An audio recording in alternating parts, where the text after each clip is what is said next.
Five Nights at Freddy's will be everything and nothing like the video game. It will be released on October 27th. It will be available on Peacock. It will follow the storyline of the video game, and Springtrap will be the main villain. But that's just the beginning. The production of the movie was lengthy, to say the least. After 9 years of development, Five Nights at Freddy's will finally hit the big screen. The live-action adaptation of the super popular horror game is finally here. The release date is set for October 27, 2023. The studio wanted to cover the Halloween movie spots this year, so they opted to release Five Nights at Freddy's close to Hallows' Eve. That being said, Blumhouse Productions and Universal are not going to play the movie in theaters only. For US fans, the movie will also be available on the Peacock network.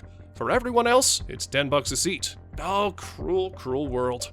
Anywho, talks about a movie adaptation of the game began in April 2015 when Warner Bros. Pictures acquired the rights to FNAF. Warner Bros. Said that they would be working closely with Scott Cawthon, quote, to make an insane, terrifying, and weirdly adorable movie. Gil Kenan signed the contract to direct the movie, following a script written by Tyler Burton Smith. Things seemed to be going smoothly, until they weren't. In 2017, Warner Bros. Sold the rights to Blumhouse Productions, and the following year, Chris Columbus was hired to replace Kenan in the director's chair. Columbus would be co-writing the script along with Blum and Cawthon. After completing the script and scrapping it several times, which caused endless delays, fans started to worry. During an interview with Fandom, the game creator said, "Smash that like button if you haven't already!" No, in all seriousness. He said, quote, "It's super active, so I really feel like we have a very good shot at seeing a Five Nights at Freddy's movie. I feel like it's moving forward. It's not stalled or anything else, it's moving forward rapidly." Eventually, the script was finalized in 2021, but by that time, Chris Columbus was out of the picture. Finally, in 2022, they announced that Emma Tammy would replace Chris as director. So, after 3 sets of directors, 2 production companies, and a handful of scripts, we're wondering, who will be part of the movie? Well, from what we could see, we know that Josh Hutcherson will be taking on the role of security guard Mike Schmidt, who will be employed to guard Freddy Fazbear's Pizzeria. If he looks familiar, then we know you've watched The Hunger Games. Mike will also have a little sister with him named Abby Schmidt. The little girl will be played by Piper Rubio. Elizabeth Lail will be joining the cast in the role of Vanessa Monroe. The main antagonist of the movie will be Steve Raglan, played by Matthew Lillard. Other actors will be joining the cast like Kat Connor Sterling, who will be portraying Max. Lucas Grant and Jessica Blackmore will also be appearing in the movie, although their roles are not officially disclosed. Unofficial sources claim that Jessica will be playing Mike's mom, while Lucas will take on the role of Garrett. With the cast finalized, they were ready to start filming. Principal photography was supposed to begin in March 2021, but they were, quote, working out the bugs on the beta at that point. So, presto changeo, principal photography began 2 years later, on February 1st, 2023.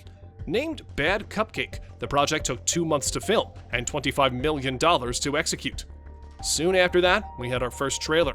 It was only 4 seconds, but it was more than enough to show us the basic premise of the movie. 2 months later, the official trailer for the movie was released, and we have to admit that there were more than a few changes to the plot. This is why we said at the beginning that the movie is going to be everything but nothing like the video game. So, let's dive into the plot. For example, if you've played the first game, then you know that you're playing a security guard who applies for a job at Freddy Fazbear's Pizza. Your goal is to survive 5 nights at the job, and you're casually told by the employer through a voice message that the animatronic dolls come alive at midnight and haunt the pizzeria until 6 a.m. Your objective is simple. Do not get killed. All you have to do is look at the cameras and close the electronic doors whenever you hear the animatronics coming for you. But there's a catch. Closing the door and keeping it shut consumes electricity. Keeping both of them locked at all times consumes all of your electricity before 6 a.m. The doors open, and you're basically just waiting for the animatronics to come and eat you in the office. Based on the trailer, the screenplay for the movie is going to follow a similar trajectory. Mike will apply for the job because he's desperate, but instead of going there alone, he will take his baby sister. Now, you and I both know that's a bad idea, but for Mike, it doesn't seem that way. The employer never tells Mike that the dolls are haunted. He learns about the history of Freddy Fazbear's from a police officer who tells him that a lot of children went missing in the 80s inside the Chuck E. Cheese-styled restaurant.